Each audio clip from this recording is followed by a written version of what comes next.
तो स्वर सती ने स्वर दिया कि गुरु दिया ज्ञान, माता पिता वही जन्म दिए कि कर्म लिखे भगवान। तब पाँव में सर झुका के रुकल बानी हम। देखिया रउआ सभे के पाँव पड़तनी, गलती सही के हमार होई तो माफ करब जा। तो पाँव में सर झुका के, तो पाँव में सर झुका के आहो रुकल बानी हम। पाँव में सर झुका के रुकल बानी हम। तो कहियो बरदानी हमरा आहो मिलबे करी। पाँव में सर झुका के, पाँव में सर झुका के रुकल बानी हम। पाँव में सर झुका के रुकल बानी हम। कहियो बरदानी हमरा, कहियो बरदानी हमरा मिलबे करी। पाँव में सर झुका के, पाँव में सर झुका के रुकल बानी हम। हो कहियो बरदानी हमरा मिलबे करी। पाँव में सर झुका के, पाँव में सर झुका के रुकल बानी हम। कहियो बरदानी हमरा मिलबे करी।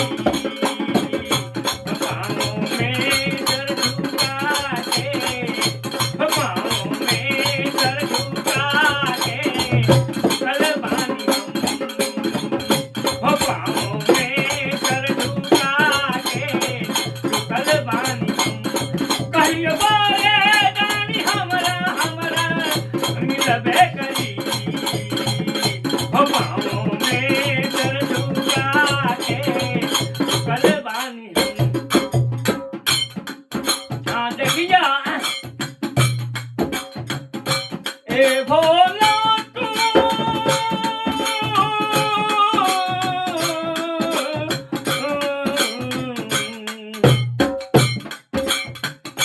ए भोला तू हमरा टोला अइबो की ना।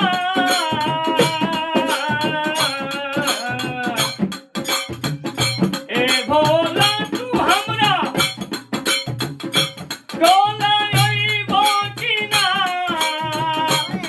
गंगा मैया से दर्शन करइबो की ना। पाँव में सर झुका के, पाँव में सर झुका के रुकल बानी हम। हो पाँव में सर झुका के रुकल बानी हम। कहियो बरदानी हमरा मिलबे करी। हो पाँव में सर झुका के, हो पाँव में सर झुका के रुकल बानी हम। कहियो बरदानी हमरा मिलबे करी।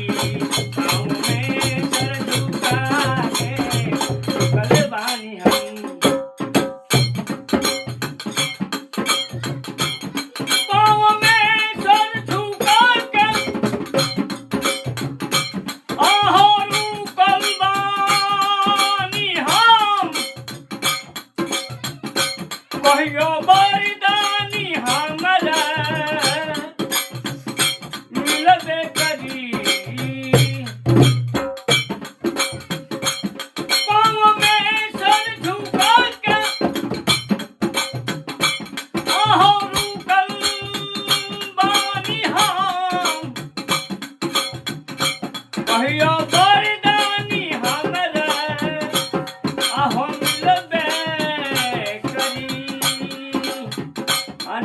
सरकार तो पाँव में सर झुका के तो पाँव में सर झुका के और कल बानी हम कहे कहियो बरदानी हमरा अरे मिलबे करी